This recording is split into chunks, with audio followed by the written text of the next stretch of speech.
Y entonces el directorio me veta. Que yo no, porque era muy poco tomadora de riesgos y era muy poco golpeadora de la mesa. O sea, a mí me tocaba ser la vicepresidente para Latinoamérica de Recursos Humanos de esa organización. Para mí fue esto una daga al corazón. Y ahí dije, voy a hacer lo que siempre he sabido que tengo que hacer, que es meterme al mundo del comportamiento humano. Esto es mi cuerpo lo supo, mi emoción lo supo, mi organismo lo supo. El Ikigai es un concepto japonés que significa Iki, vida, Gai, valor o que merezca la pena, una vida que merezca la pena. Fritz Perls decía que nosotros tenemos una autorregulación organísmica, le llaman homeostasis también, que sabe cómo repararte, cómo sanarte, cómo hacerte sentir mejor para tener la vida que estás buscando. Escúchate, siéntete. Hola, soy Romina Odone, te doy la bienvenida a este nuevo episodio de Podcast Viap, un podcast donde hablamos sobre historias de vida, reinvención y nuevos comienzos. No olvides suscribirte al canal de YouTube apretando la campanita donde dice todas para que no te pierdas ningún episodio y también seguirnos en Spotify. Todos tenemos un llamado que puede ir cambiando a lo largo de la vida o que puede mantenerse o que incluso puede intensificarse. Un llamado hacia una actividad, una profesión o hacia un estilo de vida. Y la verdad es que no siempre hacemos caso a este llamado por distintas circunstancias, situaciones, necesidades y todas son razones completamente válidas. Y la invitación del capítulo de hoy es muy simple. Es abrir nuestra mirada y ver quizás que ese llamado puede representar una oportunidad para abrir nuevos caminos que antes no explorábamos o para traer un aire fresco a nuestra vida. Y por eso mi invitada de hoy es Cecilia. ¿Cómo estás? Muy bien, muchas gracias por la invitación. Estoy muy contenta de haber venido. Me gusta mucho tu podcast. Gracias a ti, Cecilia. Cecilia Sepúlveda Arriagada, ingeniera comercial, quien tuvo una carrera de más de 25 años liderando áreas de recursos humanos en importantes organizaciones. Trabajó en Komatsu, Latam, Virutex Ilco, entre muchas otras, y siendo reconocida como una de las principales referentes en recursos humanos en Chile. Sin embargo, el éxito profesional no siempre significa plenitud, y existe un valor en detenernos para preguntarnos quiénes somos, aunque por años nos hayamos definido por nuestro cargo o por nuestra profesión. En medio de su carrera, el año 2018, realizó un cambio de rumbo e inició un profundo camino de transformación, siguiendo una vocación que tuvo desde siempre por el comportamiento humano y el acompañar a otros. Se formó como psicoterapeuta gestáltica y especialista en eneagrama. Además, volvió a estudiar y hoy cursa la carrera de psicología. Promueve la búsqueda de propósito y sentido de la vida a través de una búsqueda personal. En distintos talleres como Círculos de Sabiduría o Ikigai y Propósito, crea espacios para compartir y conectar con nuestra brújula interior. Muchas gracias, Cecilia, por estar aquí hoy y por venir a contarnos sobre tu camino de transformación. Y antes de pasar a tu vida, que quiero conocer un poquito, me gustaría preguntarte qué significa esto de ser gestaltista o psicoterapeuta gestáltica. La Gestalt es una línea de la psicología que tiene dos líneas principalmente. Una antigua, que es la tradicional, y la otra es la Gestalt viva, que es la que creó Claudio Naranjo, que lo aprendió de Fritz Perls, y que habla de tener una manera de vivir. No es solo una mirada terapéutica, sino una manera de vivir que tiene que ver con vivir en contacto con tu espontaneidad. Eso significa no solo lo espontáneo es simpático, ¿no? Sino que también es estar en contacto con lo que te pasa verdaderamente, si estás triste, enojada, y poder actuar en consecuencia y no estar reprimiéndote o fingiendo, o ser espontáneo. También tiene que ver con estar en el aquí y el ahora, como actitud de vida, que eso no es fácil, pero cuando se logra, en esos segundos que lo logras, genera una sensación muy grande de bienestar y de paz, ¿no? Y también tiene que ver con estar en contacto con tomar conciencia de las cosas, aumentar la conciencia de ti mismo, del mundo. De hecho, Claudio Naranjo, el maestro con la línea que yo estudié, decía que la crisis de la sociedad actual tiene que ver con una crisis de conciencia de cada uno de nosotros. Hay muchas líneas ahora promoviendo eso, ¿no? Entonces trabaja con el concepto, la idea de que estar en contacto contigo, con tu autoconocimiento, con la conciencia de ti, de lo que haces, piensas, hiciste, no hiciste, vas a hacer, lo que le pasa al lado, lo que viene de atrás. Como el aumento de la conciencia es infinito como proceso todo esto. Desde lo que sientes en tu piel, lo que piensas, lo que sientes, el resultado de lo que hiciste. Es una manera de vivir. Y cuando se lleva a la terapia, tú llevas ese tipo de trabajo. En el fondo viene tu consultante, le preguntas en qué estás ahora y desde ahí entramos a donde sea, porque lo que está pasando ahora, contigo, conmigo, es una puerta verdadera para ir donde corresponda. ¿Y cuál es la dificultad que tenemos hoy en día? ¿Que vivimos muy en piloto automático o en base a este deber ser? La gente cuando va a consultarte por esta terapia. Yo creo que esa es una cosa frecuente. No me gusta mucho tipificar en 2 o 3 cosas porque yo creo que la gente es tan infinita, ¿no? Entonces Somos únicos. Hay tantas cosas como cosas que le pasan a las personas que llegan. Entonces sí, ese es un gran tema, que estás en piloto automático, atrapado en tus patrones de siempre que se crearon con tu historia y entonces uno no se da cuenta de eso. A esto me refiero con aumentar la conciencia. Este es un gran tema. Otro gran tema es que estás haciendo lo que no te gusta. Otro gran tema es que no te amas a ti mismo, por lo tanto te haces daño. ¿Viste? Se dice, ama al prójimo como a ti mismo, pero si tú no te amas, entonces, ¿qué es eso, no? Y la gente pudiera decir, yo misma en mi camino, yo me amo. Claro, pero ¿por qué trabajas tanto? ¿Por qué no puedes decir que no? ¿Por qué no pones límites? ¿Qué estás haciendo con tu salud al trabajar hasta 24 con el celular? ¿Te amas en verdad? Y llegar a esta conciencia requiere una reflexión profunda, no es automático, ¿no? Y pasando un poco a tu historia, ¿qué pasa en tu vida, en tu camino? ¿Qué haces este cambio tan radical? ¿Cierto? Veníamos leyendo en la biografía que en el fondo... a mí no me gusta hablar de éxito, me gusta hablar de un éxito entre comillas porque el éxito es muy subjetivo y depende de cada uno, pero estabas un poco metida en este modelo, percibida como una mujer, de nuevo, exitosa en el área de los recursos humanos, muy reconocida, pero decides hacer un cambio de rumbo. ¿Qué pasa ahí? Quizá para entender por qué surgió este impulso, habrá que entender de dónde viene. De niña yo era muy bien portada, ¿no? Sobreadaptada, siempre sí, papá sí, mamá, etc. Sumisa, queriendo como llevar la fiesta en paz. Y cuando me tocó entrar a la universidad, yo quería ser bailarina, yo quería ser psicóloga, yo lo sabía. Pero por razones de la vida terminé estudiando ingeniería comercial. Básicamente porque venía yo del sur, no sabía que en psicología la lista corría, y se llamaba Viva Voz, que no sé si tú sabes qué se hace cuando estás en y se corre la lista, esto es la Chile. La lista corrió, yo no estaba ahí porque no sabía, porque yo andaba en las nubes de niña, ¿no? Estaba bien perdida, bien ingenua. Bueno, entonces mi papá me dice, hay que entrar a ingeniería comercial, que era la carrera del futuro, además, en ese tiempo, hace 35 años, porque mi papá había tenido carencia en su infancia, entonces para que nosotros no tuviéramos como lo que queremos hacer los papás por los hijos, que estén bien.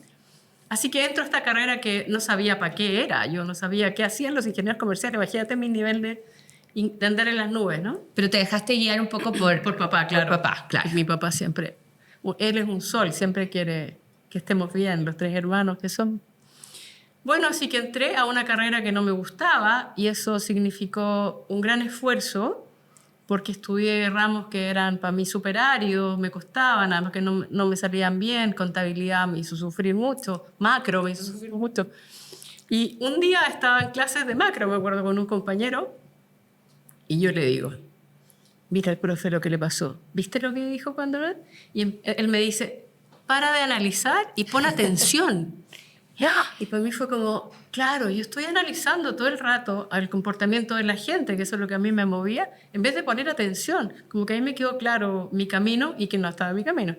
Pero bueno, aprendí a hacer lo que no me gusta y eso me dio también mucho fruto. Disciplina, determinación, salir adelante, sacar la meta igual, porque mis papás eran de la generación de que se estudia una cosa, se saca y ya está. No te ibas voy a estar cambiar de probando. carrera entre medio. Así que bueno, tuve que sacarla, la saqué. Y en la mitad de la carrera encontré recursos humanos, que era como primo de psicología, entonces dije, bueno, por aquí. Y por aquí me fui. Y como Dios me dio, gracias a Dios, una inteligencia, sentido común y buena salud, me fue bien. Y al poco andar ya fui gerente y fui participando de distintas posiciones y viviendo proyectos muy interesantes. Fueron cosas muy gratificantes, en verdad. Las empresas, la gente, los sindicatos, los trabajos, me dio mucho aprendizaje este camino. Más yo sentía por dentro que no estaba en mi lugar. O sea, si alguien me decía, encontré un modelo de desempeño estupendo, mira, aquí está el libro, y yo por dentro, qué lata más grande. Yo sentía que no era la mejor gerente de recursos humanos del mundo, porque no vibraba yo con esto, me gustaba la gente, pero esto de diseñar sistemas sí, era interesante, era desafiante, pero no me hacía vibrar. Hasta que un día, en un cargo que estaba en una empresa minera muy grande, había mucho movimiento ahí, H24, y entonces me tocaba, según lo que yo había hablado con mi jefe de esa época, ser su sucesora. Él se iba a retirar y entonces a mí me tocaba ser la vicepresidente para Latinoamérica de Recursos Humanos de esa organización. Que era el sueño probablemente de muchas personas que estaban ahí. Era la gran meta, claro. Y entonces el directorio me veta. Me veta y le dice a mi jefe que yo no, porque era muy poco tomadora de riesgos y era muy poco golpeadora de la mesa. Era una industria minera. Yo femenina, suave, y para mí fue esto una daga al corazón, así que me fui a terapia. Porque siempre la terapia para mí ha sido mi cable a tierra. Me fui a terapia a tratar de ser más tomadora de riesgo y más ruda, ¿no? Y al poco andar dije, ¿pero qué estoy haciendo? Yo no quiero ser así tampoco, no era una idea que me gustara, ¿no? Ahora, sin duda que aprendí cosas, porque me faltaba algo en poner límite, en ser más firme, y ahí tuve un aprendizaje. No es que no sirvió para nada, sí sirvió, pero no sé si era el rol que yo quería hacer. Capaz que sí, capaz que mis jefes tenían razón y me faltaba esta firmeza y con eso, no lo sé, pero para mí fue un quiebre que me sirvió para volver a donde yo quería ir. Y entonces dije, ya basta de seguir con este camino donde estoy estresada, siempre con el celular, mi hijo criándose con nana, yo con alopecia en el pelo, se me caía el estrés. Era una cosa muy automática y muy loca. Qué pena, en verdad, qué pena cuando uno llega a ese nivel. Claro, también había mucha gratificación, desafío, buen pasar, pero por dentro no era algo que yo dijera, qué vida contemplativa y en paz que tengo. No, a todo lo contrario. Bueno, y ahí dije, voy a hacer lo que siempre he sabido que tengo que hacer, que es meterme al mundo del comportamiento humano, siempre lo que he querido. Y empecé a estudiar coaching con Rafael Echeverría en su escuela. Y se me abrió ahí el cielo. Fue como una sensación interna maravillosa de esto es, mi cuerpo lo supo, mi emoción lo supo, mi organismo lo supo. Y cuando terminé esta formación dije, no, pero esto es muy poco, y quise más, y ahí entré a la Gestalt, al mundo de Claudio Naranjo. Ahí estoy, esta es como mi alma mater. Y desde ahí seguí probando otras escuelas y me fui formando en distintas cosas, pues en terapia corporal, como la integración de las visiones para que una persona pueda conocerse mejor, reparar su herida, evolucionar y tener una mejor vida, ¿no? Y por lo tanto criar mejor, tener amistades, pareja, etcétera. La vida que quieras tener, pero desde un lugar más en paz, orgánico. Cecilia, y quiero destacar en el fondo la honestidad cuando me dices que, bueno, tú todo el tiempo supiste que ese no era tu camino, digamos, que estabas en un lugar un poquito prestado. ¿Siempre sentiste que era momentáneo? Qué buena pregunta, nunca lo había pensado. No, yo creí que era lo que me había tocado e iba a morir así. Iba a morir, claro. Iba a morir con una jubilación, una vida cómoda, pero algún día iba a poder satisfacer mi cosa más interna, mi búsqueda interna. No sabía muy bien tampoco qué era lo que me faltaba. Uh-huh. Y me gusta mucho cuando dices que la gente te hablaba de modelos, de evaluación de desempeño, de distintas cosas, y tú decías, qué lata.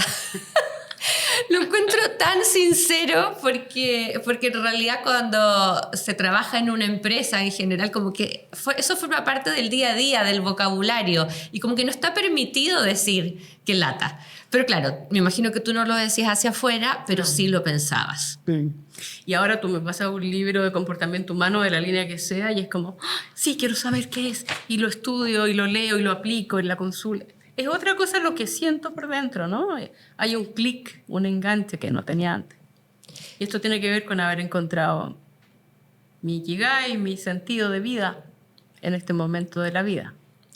Y cuando uno encuentra eso, de alguna manera se te hace este clic y fluye todo mucho más, ¿no? Totalmente, entras en eso que le llaman el flow. Y ahí te vas dejando llevar y van apareciendo las cosas. Confiar en la vida, ese es el requisito básico, confianza radical. Me enseñó esa expresión una amiga, confianza radical. Y yendo a un aspecto súper práctico, después vamos a ir profundizando en otros conceptos, pero ¿cómo te preparaste para dar ese paso? Te lo pregunto porque cuando se trabaja en el mundo corporativo generalmente y las personas les va bien, empiezan a tener su vida resuelta, ciertas comodidades, cierto, no sé, tal vez una casa, un tipo de auto o vacaciones.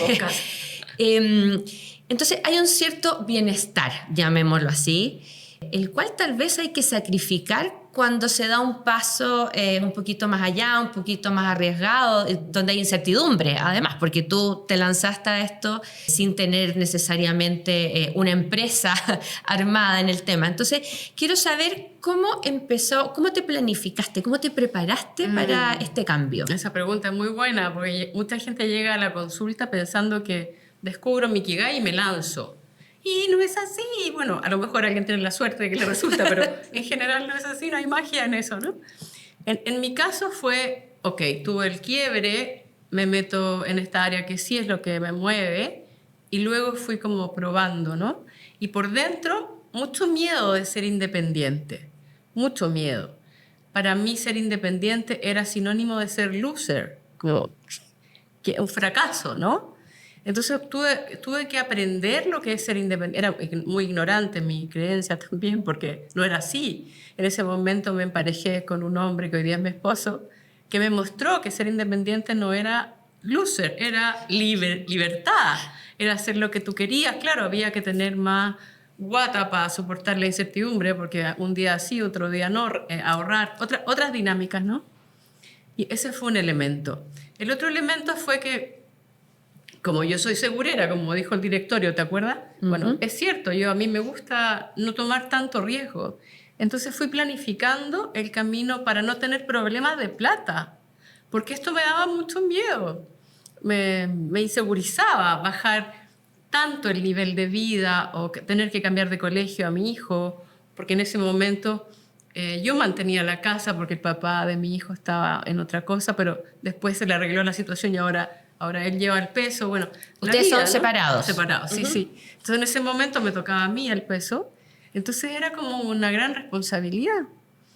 Así que fui planificando, no dejé de trabajar. Yo me fui formando en las noches, los veranos, en las vacaciones, mientras trabajaba, mientras ahorraba, porque como dicen los especialistas en emprendimiento, ojalá pudieras tener 2 años de colchón para cuando vayas a emprender, de tal manera que emprendas tranquilo. Esa sería otra, como tips, ¿no? Prepara un colchón si se puede. Prepáralo primero, piénsalo, y luego prepara un colchón de dinero. Importante lo de los 2 años, ¿ah? Sí, sí, ¿también es tu caso? Sí, lo he visto y porque a veces converso con personas, que también cuando hago mentoría, y generalmente las personas piensan en 6 meses, pero no es la realidad. No hay promedio. No hay promedio porque hay que instalar. Imagínate con la competencia que hoy día hay, que es como que el emprendimiento hubiera florecido de una manera preciosa. Entonces hay mucha demanda y oferta de todo. Además te equivocas entre medio, tienes que corregir. Tienes que posicionar tu marca, etc. Es largo, eso no es corto. Y fue tal cual en mi caso. A los 2 años fue cuando yo vi más maduro mi emprendimiento. Bueno, el otro elemento que hice fue hablar con mi familia. ya más cerca de el hito, Ujú. socializar la decisión. Te iba a preguntar, ¿con quién hablaste? Porque se me viene al tiro la figura de tu papá. Ah, mira, el papá siempre me apoyó en todo. El papá de verdad quería que yo estuviera bien, no tenía un capricho porque yo fuera ingeniero comercial. Además, ya había hecho hartas cosas en ese ámbito, ¿no? Y que me brindó tanto fruto, entonces. No, él me apoyó siempre, me apoyó mucho en el cambio, mi mamá también, mi pareja, por supuesto, me enseñó a ser independiente. El papá de mi hijo también me apoyó, me dijo, dale, no, yo ahora puedo y yo tomo los gastos, eso fue maravilloso. Yo también entonces había tenido mi colchón que preparé, entonces como que fue perfecto. Y vino la pandemia justo ahí. Ujú. Entonces la gente pidió mucho de este tipo de cosas. Así que de inmediato no fue una cosa como un desierto, ¿no? Sino que de inmediato hubo movimiento y yo pude aprender. Y este es el tercero o cuarto, ya no me acuerdo, tips, que me hice socia de RedMat. Entonces fui parte de una red que me apoyó. Estas mujeres bellas, no sé si has escuchado hablar de RedMat, sí, has tenido Sí. entrevistas aquí de RedMat. Entonces muchas mujeres me apoyaron para que haya un espíritu de colaboración muy bello, ¿no? RedMat es como una familia aparte de lo que hacemos. Entonces una que era experta en estrategia me ayudó con una cosa, otra en marketing con otra, y así. Entonces mi emprendimiento agarró fuerza pronto. Ahí lancé el taller de Ikigai por primera vez en formato online, cortito de 4 horas, y hoy día ya estamos en un formato de más de un día y medio, presencial, que se pueden hacer muchas más cosas, la profundidad es otra, y vamos en la versión 38, la próxima es la 39. Más de 500 personas han pasado por ahí, que es un programa muy íntimo, entonces no es masivo, vamos con grupos pequeños, por eso es tan significativo el número 38. Eso, como rodéate y apóyate de una red, de algo que sea afín a tu trabajo, a tu quehacer. Y en esa misma línea, lo que creo que fue muy útil fue apoyarme en lo que yo ya sabía. O sea, si vas a cambiar de oficio, idealmente no vayas como un nuevo, solo el oficio nuevo. Apóyate en lo que ya sabes hacer, porque eso apalanca el proyecto, ¿no? En mi caso, recursos humanos apalancó el taller de Ikigai, el trabajo de terapeuta. Eso también es importante, Otro ¿no? tip, sí. Apóyate en lo que ya sabes hacer. No vayas como un novicio a hacer algo nuevo, porque ahí tienes todo por construir, eso te va a demorar más.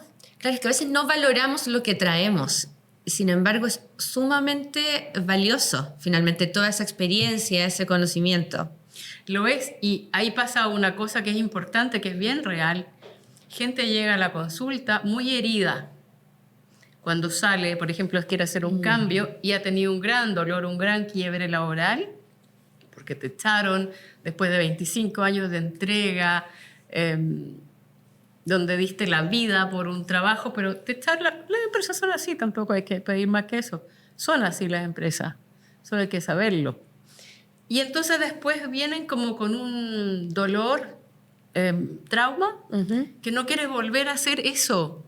Y es verdad, hay gente que no le gusta lo que hizo antes porque le duele, ¿no? Bueno, hay que descansar y esperar, que ya va a aparecer de nuevo ese entusiasmo, ese saber hacer, esperar. Y en tu caso, en este camino hacia el emprendimiento, ¿qué es lo que más te ha costado? Lo que ha sido más difícil. Lo más difícil fueron mis miedos internos. Este miedo a la pobreza, este miedo a fracasar, por una parte, y el otro, la identificación que yo tenía con el cargo. Si yo no era gerente, ¿quién era? ¿Quién me iba a contestar un llamado telefónico? Porque no era la gerente de. ¿Quién me iba a considerar con mi propuesta? Y ahí tenía que ver con todo mi trabajo personal, ¿no? Y fue mi trabajo personal el que me ayudó a ir derribando esto. No es que lo resolví de afuera, lo resolví de adentro. El miedo a la pobreza fue un trabajo que tuve que hacer en mi terapia y en las cosas que hice.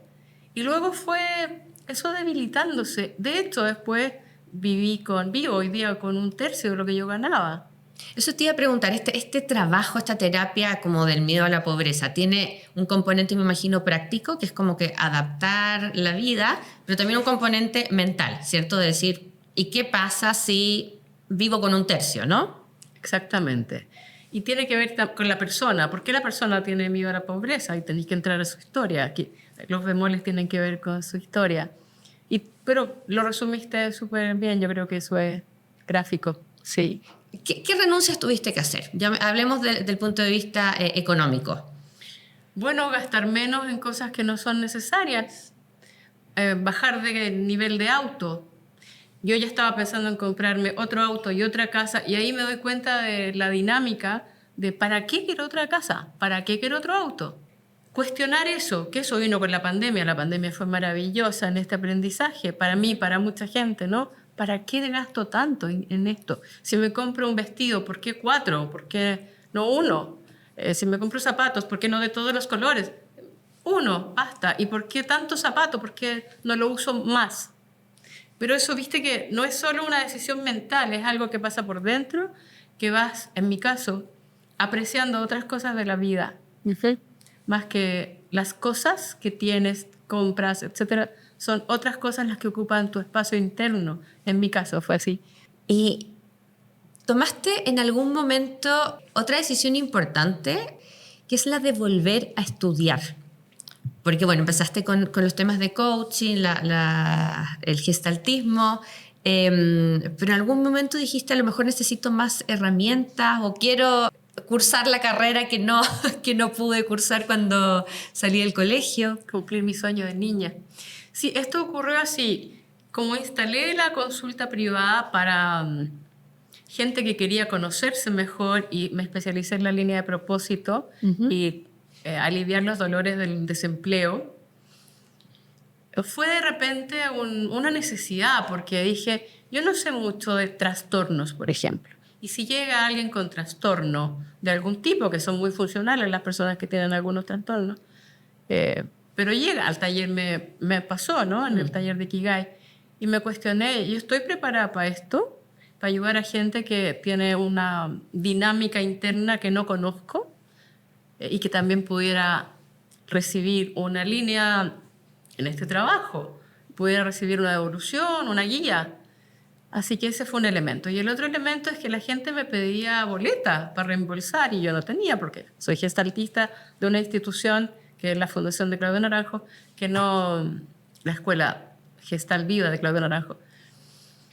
Quiero nombrarla bien porque soy de esa comunidad, no quiero que después me digan, nombraste mal. Te van a retar después. Y esa no es una institución reconocida por el Ministerio de Salud ni de Educación. Entonces fue más bien por esta razón lo que me activé.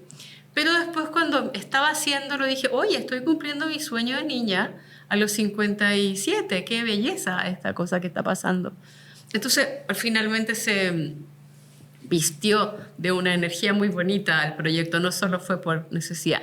Y en términos del conocimiento me ha complementado maravillosamente por la Gestalt, lo corporal, el chamanismo y todo lo que he explorado, estas aguas que he explorado, se han complementado con la rigurosidad, con las teorías, los modelos más antiguos. Ha sido muy, muy bonito, muy beneficioso para mi aprendizaje, además en una universidad que le pone mucho cariño a la enseñanza. Me ha gustado mucho la experiencia. Estoy en tercero. Ya estás en tercero. Sí, va a salir. Cecilia, ¿y tus compañeros, hay más personas grandes como de la de nosotros o hay más personas recién salidos del colegio? ¿Cuál es el perfil? Diría que el promedio es los earlys, 40, pero habemos dos, mi amiga y yo, que otra buscadora que viene con el camino también, que tiene 60 y algo, somos las dos más viejas del curso. Pero son mucha diversidad, porque tú estudias online, además, lo que tengo entendido. Sí. Qué interesante, porque en los últimos años hay muchas más oportunidades en ese ámbito, como de volver a hacer una carrera universitaria. Años atrás, me acuerdo que yo misma intenté volver a estudiar y me acuerdo que no me aceptaron. ¿En serio? Sí, no me dieron las razones. Me imagino que habrá tenido que ver con la edad, pero sí, no es tan simple. Además está toda esta como tendencia a estudiar online, que creo que también ayuda mucho. Es súper funcional, tú puedes viajar, ver la clase después. No, una maravilla la tecnología en la educación. Tiene sus bemoles, la inteligencia artificial, que no hay tanta interacción. Bueno, todo tiene luz y sombra, como la vida, pero tiene harta luz esta modalidad. Qué bueno. Y Cecilia, hoy día tú acompañas a personas a encontrar su propósito, ¿cierto? Haces talleres y hay un taller que se llama Ikigai y propósito, que son dos conceptos que me encantan pero que tienden a confundirse. Entonces quería que desde tu experiencia me puedas contar qué es para ti el propósito, qué es el Ikigai, cómo se complementan. Claro que sí. El enfoque que nosotros le damos al trabajo, el propósito, tiene que ver con el sentido de la vida, tal cual, lo cual es muy grande, ¿no? Porque buscar el sentido de tu vida es una búsqueda de la vida entera. Hay gente que nace sabiendo que quiere ser médico, qué bueno, pero hay gente que se le olvida en el camino. Probablemente cuando eras pequeña sí lo sabías o lo intuías y luego la vida hace que se te olvide o nunca lo recordaste, no sé. Hay tantas cosas como personas, como dijimos, ¿no? Y luego lo que usamos ahí es la filosofía tal cual, ¿viste? Aristóteles pensaba que uno venía a la vida a buscar la eudaimonía, que es un estado de florecimiento que aparece gracias a que tú trabajas tus virtudes. O Lao Tse, de la línea del Tao, la filosofía china, decía que uno viene a la vida a fluir con la vida, a vivir, no a buscar nada, y eso te va a llevar a un buen lugar. Viktor Frankl, con su experiencia en los campos de concentración y que acuña esto en el modelo de la logoterapia, que le da sentido al momento que vives. ¿Para qué estoy viviendo esto que estoy viviendo ahora? ¿Qué sentido tiene? Hay otra gente que piensa que no hay que buscar el sentido de la vida, solo vivir. Entonces hay de todo, tal cual los caminos de búsqueda de las personas. Yo creo que cada persona tiene que buscar lo suyo y encontrar el camino que le hace sentido. Hay gente que le gusta la terapia, la oración, la música, el arte. Hay muchos caminos, ¿no? Y entonces este es un enfoque. Elige el que tú quieras, el que te haga sentido, la mezcla que te haga sentido. Y el Ikigai, por otra parte, pudiéramos decir que es una conceptualización del sentido de la vida de una manera más práctica, muy lúcida. A mí me encanta la figura del Ikigai. Que el Ikigai es un concepto japonés que significa Iki, vida, Gai, valor o que merezca la pena, una vida que merezca la pena y que tiene que ver con el propósito, a lo que viniste al mundo, ¿no? A lo que viniste al mundo y que cuando eso está presente en tu vida, tú sientes plenitud, sientes que hay un sentido, sientes que hay un sentido de vivir y que haces un aporte al mundo. Pero fueron otras personas las que lo transformaron en el diagrama de Venn. Esto no viene de Japón. Eso leía, que en el fondo es un concepto nuevo hace como 15 años en Occidente, por lo menos, ¿no? Sí, estas dos personas, uno lo hizo para un trabajo de iniciación y le puso propósito al centro. Y luego otra persona que era un bloguero y un marquetero estaba tratando de encontrar material para poder seguir fortaleciendo su marca personal, encuentra esto, había escuchado un podcast, o me imagino que en ese tiempo no eran podcasts, eran otras cosas, de Ogimi, que es este lugar de las zonas azules donde la gente tiene hay mayor cantidad de centenarios por metro cuadrado. Y entonces él lee Ikigai y reemplaza propósito por Ikigai. Y así surge la figura, el diagrama de Venn. Entonces a la gente le gusta mucho porque es muy simple, es lúcido, ¿no? Es como clic, clic, clic, encajan las piezas. Más, para encontrar tu Ikigai con este modelo del diagrama de Venn, hay que encontrar lo que amas hacer y para lo que eres bueno. Que esto es lo difícil. Y el taller de Ikigai que nosotros hacemos se enfoca en conectar con esto.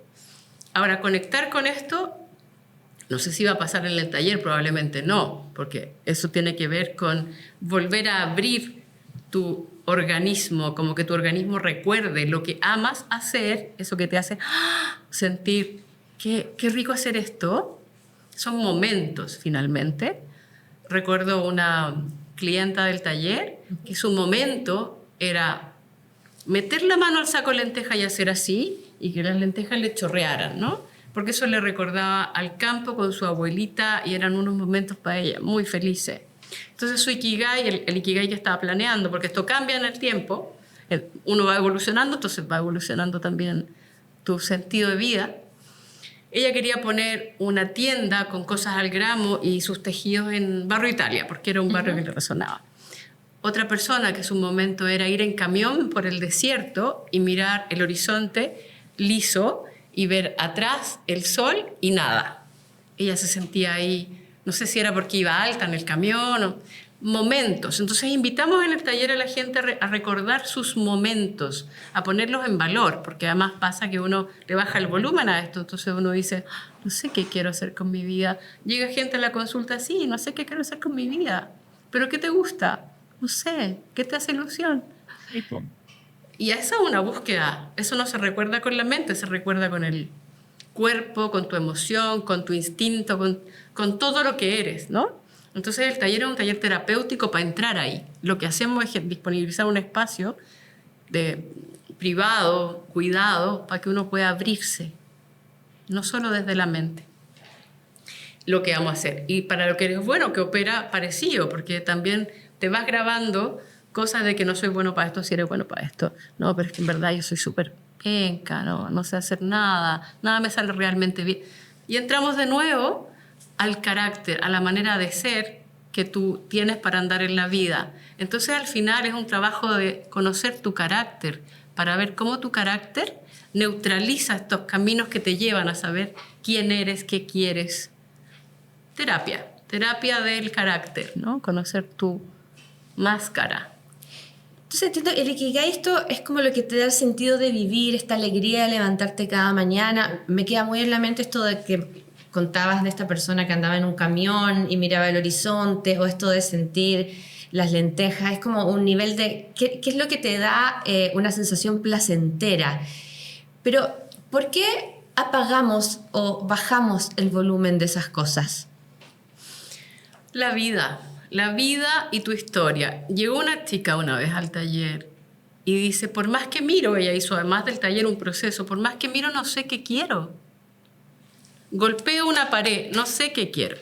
Seguimos trabajando y un día se dio cuenta que tenía que ver con su infancia, porque su padre había sido muy rígido, muy severo, en que ella tenía que tener la carrera X, ella era ingeniero comercial, me acuerdo, y tenía que ser exitosa, la misma música. Uh-huh. Y entonces a ella se le fue olvidando lo que le gustaba por escuchar a papá y al deber ser, y después uno se mete esta voz para adentro y uno misma se dice, ¿no? No sé si te has dado cuenta de eso, que uno mismo se habla uno se autoconvence. Y entonces ahí ella dijo, en verdad, tengo que trabajar la figura de mi padre para poder ver, desactivar eso y que hay detrás. O otra persona llegó a la consulta, una persona que había sido exitosa durante su vida, era gerente de recursos humanos también, y me decía, no sé qué me hace ilusión.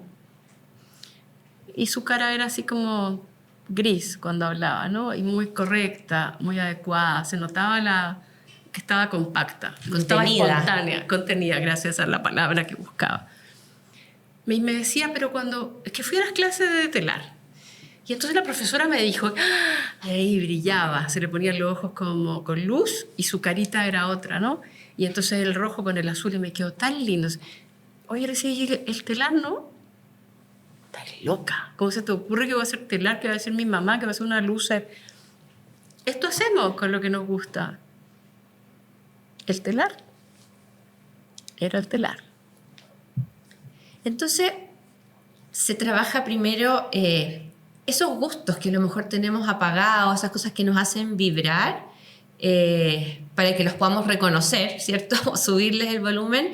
Y entiendo entonces que el Ikigai es, porque lo anoté, tiene 4 componentes, ¿no? Lo que amamos, lo que sabemos hacer, que me hace mucho eco con tu caso, porque tú dices, una cosa es lo que amo, pero tampoco desconozco lo que yo sabía hacer, lo que yo traía y lo que el mundo necesita. Y que te paguen por eso. Y que te paguen por eso es como el ingrediente occidental que le pusieron estas 2 personas, ¿cierto? Que recuperaron el concepto del Ikigai. Tal cual. Y en lo que amo hacer, es importante una distinción. Es lo que amo hacer. No es lo que más me gusta de lo que hay. O lo que menos me molesta de lo que hay. Es lo que yo amo hacer. Y descubrir eso No es inmediato, bueno, a lo mejor lo tienes a mano, afortunada, pero generalmente requiere entrar dentro de ti a ver qué amas hacer. Yo descubrí, por ejemplo, que mi momento, bueno, tengo varios ahora, pero mi momento principal que me marcó es cuando mi consultante descubre una cadena y la suelta. ¡Ah! Y dice, claro, yo no tengo por qué hacer eso, por ejemplo, ¿no? Ese, ¡ah! A mí me provoca un alivio. Es como que yo soltara mis propias cadenas una y otra vez. Entonces, me di cuenta de eso unos años atrás, ¿no? Estos momentos, ¡ah! O bien cuando alguien encuentra su Ikigai, resonamos somáticamente, ¿viste? Cuando dos personas están en contacto, los cuerpos resuenan, y a mí me vibra la columna. Entonces son como momentos que me encantan de mi trabajo, que eso no se compra con visa. Y eso es lo que te alimenta, en el fondo, en el día a día. Y para diferenciarlo del propósito, si bien yo creo que son conceptos que se confunden, en el fondo el Ikigai tiene que ver con estos sentidos, con lo que a mí me resuena, lo que yo amo, lo que yo traigo, y quizás el propósito podríamos definirlo como el para qué, ¿no? ¿Para qué hago todo esto? Está bonita esa idea. Sí, yo la conceptualizaba como sinónimos. El propósito es profundo. ¿Para qué estoy en el mundo? Lo que dice, ¿no? Y el Ikigai es como operacionalizo eso, pero es como una proyección de lo mismo. ¿Se viven momentos bonitos en tu taller de Ikigai y propósito? Bellísimo, bellísimo. Porque es un espacio íntimo donde la gente puede, si quiere, y si puede, porque a veces uno quiere pero no puede, abrirse y conectarse con cosas X cosas. Entonces hay un resultado de conexión, de una cosa genuina, verdadera, y el grupo termina siempre muy conectado porque compartimos nuestras intimidades, nuestras vulnerabilidades, nuestros descubrimientos. El grupo también se ayuda. Hay un bloque en el taller donde hacemos una ronda de capital social y cada persona pide ayuda y el grupo le da. Es muy bello el taller. Me encanta a mí hacer este taller. Además está hecho con tanto cariño, cuidado, ha sido mejorado en el tiempo. Con ayuda de gente que me ayuda, mi pareja, el equipo con que yo trabajo, yo tengo un equipo. Eso, es una gran alegría hacer ese taller, un desafío, una responsabilidad, una alegría. Cecilia, ¿ves alguna diferencia entre hombres y mujeres con respecto a ir a tu taller? Sí, veo. Primero que llegan más mujeres que hombres al taller. No sé si es porque yo soy mujer o porque convoco de una manera muy femenina, pero sí. Y en general pudiera decir, dentro de cada uno con su individualidad, que las mujeres buscan o se conectan más con el trabajo personal, con el conocerse a sí mismas y desde ahí ir a un lugar. Y los hombres buscan cosas más concretas. A ellos les gusta más, por ejemplo, el círculo de capital social, donde pueden tener datos, tips, aportar ellos también. Es muy bonita la energía masculina que llega al taller. En todo caso, muy bonita. Pero me hace mucho sentido eso que dices. Las mujeres somos quizás más propensas a preguntarnos el por qué, de dónde viene esta sensación que tengo, y los hombres son más, denme la solución. Bueno, están entrenados así y están llamados a eso también, pues. Me da una pena que no puedan llorar, por ejemplo, que no puedan conectar con la libertad que podemos nosotros. Por suerte, cada vez más hay más hombres metidos en el mundo de la integración. Totalmente, yo creo que es algo que se ha ido transformando, pero todavía hay una herencia fuerte ahí de estos límites, ¿no? Este marco que tienen los varones en general de la sociedad. Y en temas como de cómo vivir, podría yo, supongamos que estoy en un trabajo que no me gusta, pero del que realmente no estoy en condiciones de salir o de buscar otra cosa. Si bien tú me puedes decir siempre se puede, pero supongamos que los límites son muy fuertes. ¿Yo puedo encontrar mi Ikigai a pesar de eso? Pero por supuesto que sí, claro que sí. Porque el trabajo de reconectar contigo lo puedes hacer en paralelo a ese trabajo que no te gusta. Y es más, probablemente te va a dar unas ganas de vivir, un bienestar, algo positivo, porque es volver a ti, ¿no? Y esto genera una sensación de estabilidad, de paz, aunque estés en otra cosa. para que puedas preparar tu camino, si es que quieres, porque a lo mejor quieres terminar tu vida haciendo algo que no te gusta. Cada camino Que está también es legítimo, respetable esa claro, decisión. es legítimo, porque cada uno tiene sus creencias.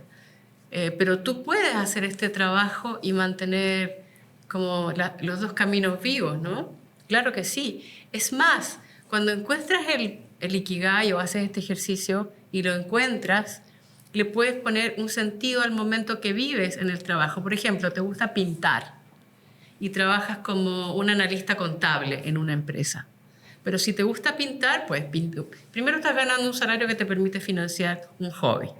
Luego podrías contarle a recursos humanos que a ti te gusta pintar y entonces cuando hagas la actividad X de la empresa, tú pudieras exponer tus pinturas. No sé, como darle sentido a la vida en torno a tu Ikigai, manteniendo tu fuente de ingreso en paralelo, porque a veces hay Ikigais que no son tan rentables en esta sociedad, no se pagan tan bien. Qué clave eso que estás diciendo, ¿eh? Porque a veces alimentamos esa frustración y esa amargura de estar en algo que no nos llena o que no nos gusta y decimos, oh, quisiera hacer otra cosa, encontrar un sentido y en realidad sí lo podemos hacer y creo que debemos hacerlo. Yo creo que sí, el trabajo personal y el Ikigai o el taller de Ikigai finalmente es como una vía regia o como un caballo de Troya para que te trabajes a ti mismo, te conozcas a ti mismo, hagas tu trabajo personal de evolucionar. Yo creo que nosotros vinimos al mundo a evolucionar y a poner nuestro talento al servicio y nuestro propósito al servicio de otros. Para mí esta es la respuesta, ¿no? Para mí, digamos, para mi persona. Y esto también lo aprendí de algunas aguas chamánicas que probé por ahí.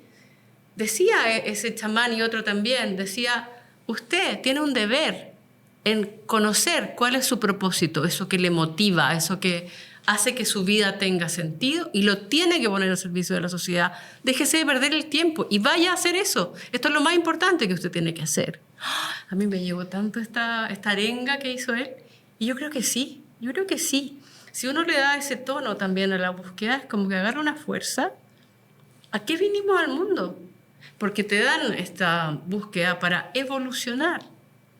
¿Para qué? Para tener una mejor vida en este planeta, una mejor sociedad, por lo tanto. Y después, si tú crees en otras vidas, entonces tener una mejor vida. Y si no crees en otra vida, bueno, morir en paz. Y en ese ámbito me hace recordar también a la parábola de los talentos, por ejemplo, que nos enseñan en general en esta cultura occidental, ¿cierto? Desde chiquititos, pero creo que está muy relacionado con lo que tú dices. ¿Por qué? Porque los talentos también están muy unidos a lo que nos gusta hacer. No al 100%, pero sí. Generalmente, para lo que eres bueno es algo que además te gusta. Generalmente coincide. Generalmente coincide, porque además te sientes cómodo. Tienes logros de manera más rápida, más fácil, entonces te empieza a gustar. Te sientes útil, te sientes que tu vida tiene sentido. Y esto que hablabas de aguas chamánicas, ¿qué es? El chamanismo es una línea, yo no soy experta en esto, pero son estos hombres, mujeres que han aprendido a vivir con la naturaleza, entienden la naturaleza muy bien, no solo la nuestra, sino la naturaleza, los animales y cómo nosotros somos parte de ello.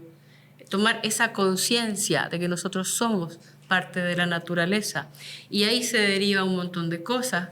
Las plantas maestras, el vivir en contacto con la naturaleza, el tener una conciencia de quién eres, que eres parte de este mundo.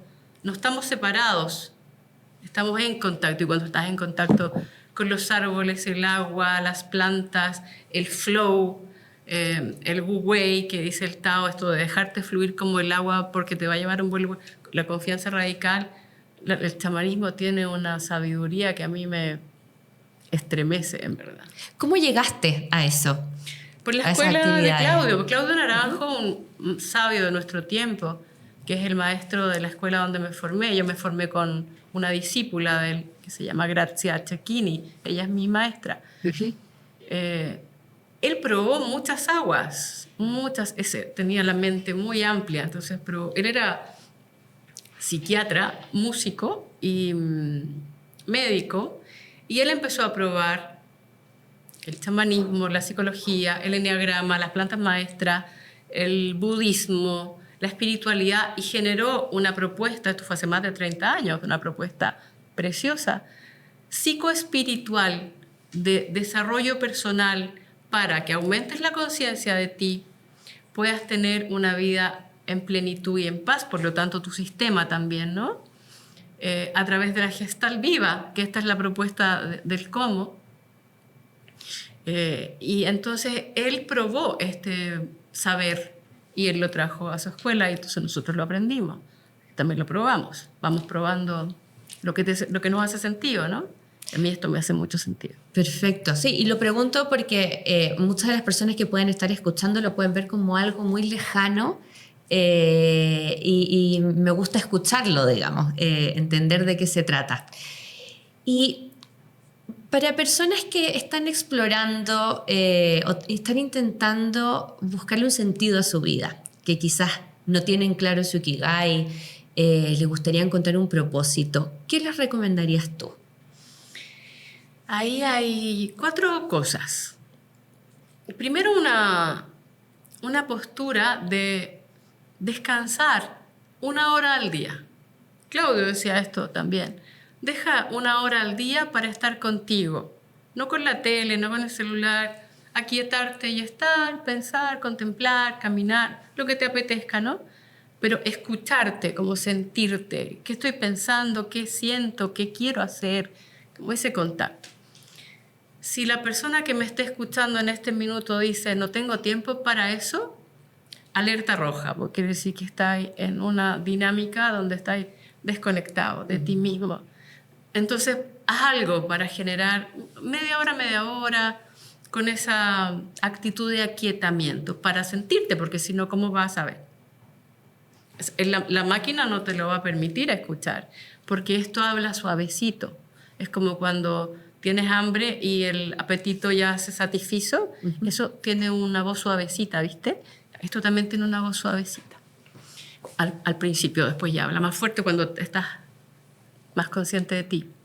Y luego propongo 3 preguntas que se puede hacer esta persona que está buscando para reflexionar.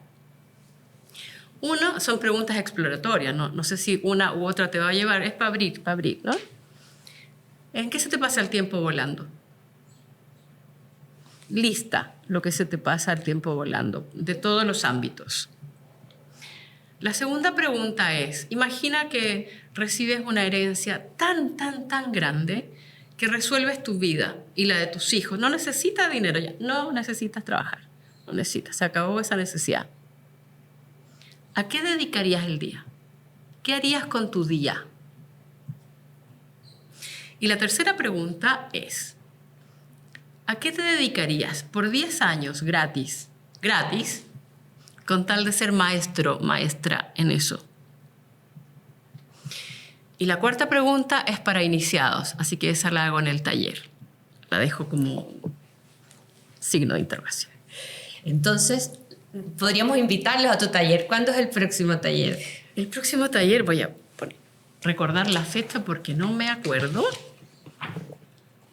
Es en septiembre. Es el 25 y 26 de septiembre, aquí en Santiago de Chile, presencial. Pueden ver la publicidad en mi Instagram, Agitadora de Conciencias, o en LinkedIn, Cecilia Sepúlveda Arriagada. Y para cerrar, ¿qué consejo le dejarías a personas que están buscando un cambio en su vida, que están queriendo reinventarse, porque a lo mejor se sienten estancados o no están felices con lo que están haciendo? Esa pregunta es muy linda porque Fritz Perls decía que nosotros tenemos una autorregulación organísmica, le llaman homeostasis también, que es una sabiduría de uno mismo, del ser humano. Esto viene con la máquina, no es que alguien no lo tenga, todos lo tienen, que sabe cómo repararte, cómo sanarte, cómo hacerte sentir mejor para tener la vida que estás buscando, que seguramente es para sentirte mejor. Entonces, poder escuchar esta voz que habla requiere estar aquietado. Por eso recomiendo media hora o 1 hora, ¿no? Para poder escuchar lo que está pasando contigo. ¿Y cómo se manifiesta esta voz? Puede ser algo que piensas, puede ser algo que sientes, puede ser un impulso que tu cuerpo tiene o que está desganado. Entonces, poder escuchar esta autorregulación organísmica tuya es fundamental. Y luego dejarte llevar por lo que te dice eso. Es como escuchar la voz cuando ya estás satisfecho de comer, es suavecita la voz. Y te dice, por ejemplo, esto no me gusta. O te dice, no me está gustando cómo me tratan en esta organización. No me estoy sintiendo valioso aquí. Escúchate, siéntete. No es solo lo que piensas, lo que sientes y lo que tu cuerpo quiere hacer. Si estás con alguna dolencia, una enfermedad, entonces alerta roja, algo está pasando. Algo está pasando, el cuerpo sabe antes que la mente lo que pasa. Cuando el cuerpo habla, y el cuerpo habla también suavecito. Es bonito lo que dices porque lo relaciono al llamado que decíamos también. Hay muchos tipos de llamados, ¿cierto? Y para sentirlo hay que estar quietos y escucharlo, ver qué nos quiere decir.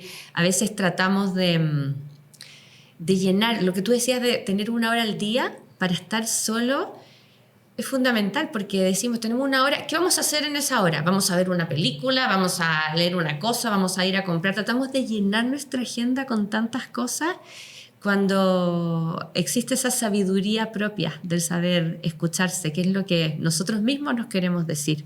Tal cual, querida, tal cual. Y eso me hace pensar en no sé si es concepto, idea que Claudio planteaba. Él decía que estamos todos enfermos de esta forma, ¿no? Cautivos de nuestros patrones automáticos, viviendo en automático. Y como estamos todos así, parecemos que estamos todos bien.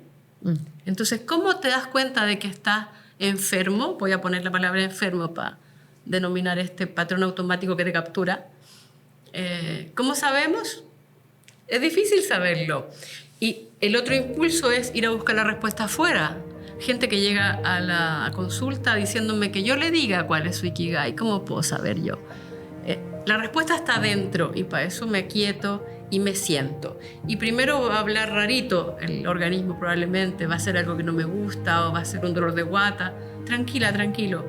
Viene la información, si dejas que fluya, viene. Por eso el trabajo personal es tan importante, porque ¿cómo lo haces si no? Idealmente apóyate en una guía que ya va adelante que tú en el camino ¿no? Ya sea en cualquier línea que tú prefieras elegir, como digo, la religión, la música, el arte, la terapia, el trabajo corporal, la meditación. Que es el trabajo que haces tú, acompañar, pero la respuesta finalmente está adentro. Totalmente, como si no, ¿no? Entonces, como que el mundo nos enseña que las respuestas están afuera, nos cortamos, nos ponemos automático y vamos afuera, entonces estamos en una ecuación que no tiene solución. Cecilia, muchas gracias por esta conversación. Y 25 y 26, entonces, de septiembre, invitados a tu taller para que podamos seguir trabajando el Ikigai y el propósito, que son tan importantes para la vida. Muchas gracias por la invitación, fue muy agradable la entrevista, te agradezco mucho. Y gracias a ti. Me despido de los oyentes. Chao, chao.